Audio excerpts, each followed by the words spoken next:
Hey, I knew you were expecting me, so I figured I'd just use the door this time. You're looking a little pale, like you're surprised or something. I don't see why. You know I was coming. Like, I come every night after night. You knew they're not just dreams. That's right. I'm the vampire that's been drinking your blood every night for the last week or two. Nice to formally meet you. I saw you were waiting up. I suppose you were hoping I wouldn't come if you just didn't fall asleep. That's not very healthy, you know. You need your rest. Can I come in? I brought some stuff for dinner. I thought, maybe before I drink your blood tonight, we could cook a meal together, get to know one another. You know, just a pleasant time. It's so hard to make friends these days. You know I'm not bound by the whole vampires must be invited thing. That's just in the movies. I can come into your house whenever I want. Like I do every night. You can't stay awake forever. I could make you sleep now if I wanted, but that would be rude. Why not make this a more pleasant experience for yourself? For both of us. That's right. Just let me in. You have a really nice place. It smells nice, and I like that it's very clean. So, I brought the stuff for a noodle dish we used to make in my homeland a very, very long time ago. Of course, it's more of a facsimile than an authentic thing.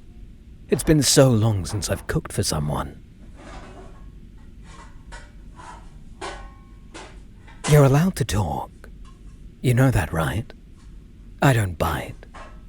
Oh, wait. You're like a deer in headlights. How about you start with a name? That's an old name. I like it. It suits you. Me? You can call me Vladimir. Stereotypical, I know, but I like it. Which cabinet has the pots and pans? Thank you.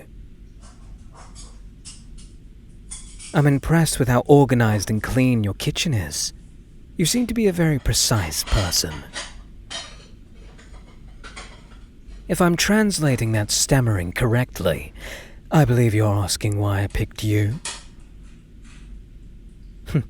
No real reason. You probably don't remember, but I met you in the cleaning supplies aisle at the store. You smiled at me and helped me get something off the top shelf. I appreciate that, by the way. It's not easy being short. You smelled nice, so I followed you home. And I made a good choice. Your blood is exquisite. It's very rich and soulful. I savor every drop like it's fine wine. Though I suppose it's more like cognac. Do you have a cheese grater? Perfect. Oh, don't worry. I'm not going to turn you into a vampire. That's a ritual you have to perform. It's not like in the movies. You're not the type that would make a good one anyways. Could you please grab me a knife and chop some cloves of this garlic? That's a myth too, love.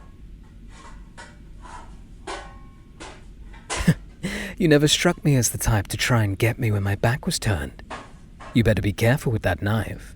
You got my adrenaline pumping, and that makes me thirsty. I like to savor my food, but after a fight, well, sometimes I can't resist a real feast. The kind of feast you won't survive. You have beautiful eyes. Your smell is intoxicating me. The beast inside me is howling with hunger. I want to drink you so badly. But, for now, I'll content myself with a kiss. You're feeling weak in the knees, aren't you? And my voice sounds so soothing. Don't you see how foolish you've been? Slip under my spell. Let me be in charge tonight. How about you sit over there, love? I'll finish the garlic. I don't know about you, but I'm famished. You have good instincts. I was almost caught by surprise. You remind me of the very first person I killed, all those years ago. They were a soldier my father had captured and placed in a dungeon. They broke out and tried to kill my father. I just happened to be visiting him in his study when the soldier burst in with an axe they'd found in the lumberyard. I remember it vividly. I took the dagger my father had given me, and I gutted that poor soldier. Blood went everywhere. The smell and taste, God, I'll never forget it. I felt so powerful, strong, and beautiful. It obsessed me, and one day I found a way I could make myself strong and beautiful like that forever. My dad had it coming, frankly. He was a tyrant warlord who was obsessed with immortality. He tried to sacrifice me to become what I am now, but I turned the tables on him. The Dark 30 liked me better than it seems.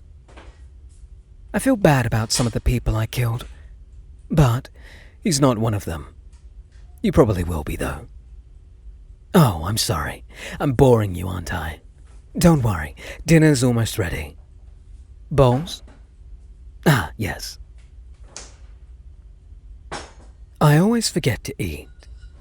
I still have to eat sometimes. The blood just sustains my immortality. I still need nutrients and calories and such things. But I don't really get hungry anymore. To me, everything tastes like sawdust compared to the rush of drinking blood. Want some wine? You should try it. It's beautiful red, from my homeland. I was surprised to find it at the store here. I long for that land sometimes. The land where the broken clouds come across the red moon like blankets in lonesome woods in its harsh glow. To hear the howling of the children at night again. To hunt those who know the fear of shadows. But alas, you can't go home again, as they say. Besides, I would never find someone like you there. It's too bad you came to the store that day. You are an exquisite being. I have no doubt you would have lived a good life. Oh no, love, you won't live through this. You won't pass from this world tonight. But in time, I'll take too much. Don't go too far. I always do. I'll get angry or jealous or greedy. And that will be the end of you. It's inevitable, love. You can't run. I have your scent, and I'll always find you. And I won't let you go. So just enjoy this while it lasts. Life is so fleeting anyways. How was your dinner? You're looking pale again. You really shouldn't have stayed up this late. I see you're not very hungry either. Is my cooking that bad? I'll try not to be offended. I understand that this is probably a lot to take in. How about I show up earlier tomorrow? We can watch a movie, maybe cuddle a little bit, spend some time together. I'd like that. You look awfully tired. Perhaps it's time for bed. Come on. Oh, love, no need to be afraid. It didn't hurt the other nights, did it? The only reason you found it displeasurable is because you resisted and were overcome by fear. Trust me, it can be better. I'm going to go brush my teeth. How about you go get ready? Going somewhere?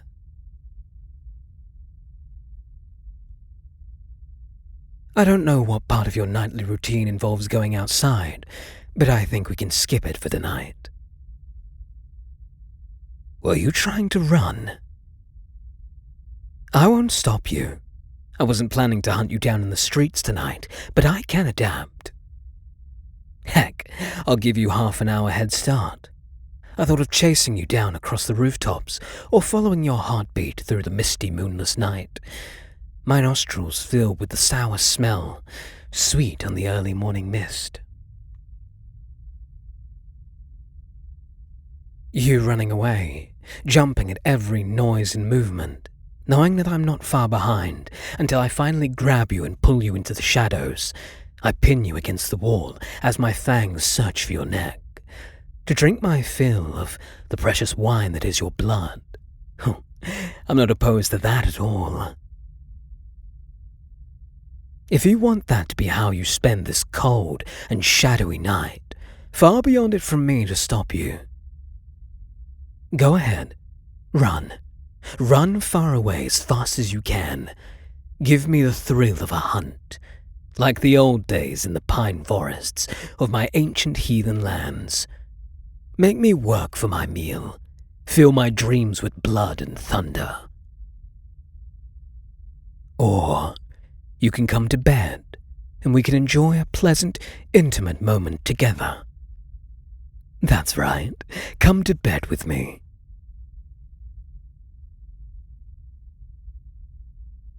Hold still. I want to hold you. I want to pretend for a moment that we're in love. Yeah, there we go. It feels so good to hold you like this. To hear that beautiful, precious lifeblood flowing beneath your skin. The warmth. I miss the warmth. I envy you. To be a living thing again. To have a beating heart. These things could callously be tossed into the mud. These things I callously tossed into the mud. I want them back, but they're gone forever. I gave away all the wonderful things that could come with being alive. And for what? To be a parasite, to stalk the shadows, to take good people from this world before their time. I've tried to die before, but there's a terrible thunder where my heart should be. In me there is a terrible beast that refuses to die, that refuses to be satisfied, that drives me forward. That's all that remains of me. All my pretty words, all my gestures of affection, they're nothing more than self-delusions. I'm a beast, a parasite. One day some hunter will slay me, and I'll finally face judgment for what I've done. It's inevitable. Unfortunately for you, however, I don't think it will happen in time to save your life. But I guess we'll see. But enough talk. I hunger. Shh, it's all right. You'll hardly feel a thing. Just pretend it's a kiss from a beautiful stranger. Tilt your head back. That's it. Nothing to fear. Give yourself up to me. Feel my deadly kiss.